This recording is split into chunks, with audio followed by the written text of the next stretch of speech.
తెలంగాణ అసెంబ్లీలో ప్రోటోకాల్ వివాదం రేగింది. ఇవాళ అసెంబ్లీ వ్యవహారాల మంత్రి శ్రీధర్ బాబు సీట్లో బీజేపీ ఎల్పీ నేత వెంకటరమణారెడ్డి కూర్చోవడంతో దుమారం రేగింది. తాను కావాలని కూర్చున్నానని వెంకటరమణారెడ్డి చెప్పుకొచ్చారు.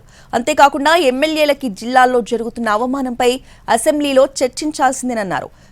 ప్రోటోకాల్ వివాదంపై ఖచ్చితంగా తనకు అవకాశం ఇవ్వాల్సిందేనని బీజేపీ నేత వెంకటరమణారెడ్డి స్పష్టం చేశారు. లేని పక్షంలో ఊరుకునేది లేదన్నారు. ఎమ్మెల్యే పదానికి అవమానం జరుగుతోందని చాలా రోజుల క్రితమే అందరి నోటీసుకు తీసుకొచ్చినట్లు తెలిపారు. కానీ ప్రోటోకాల్ విషయంలో మా గొంతు నొక్కేస్తున్నారని పేర్కొన్నారు.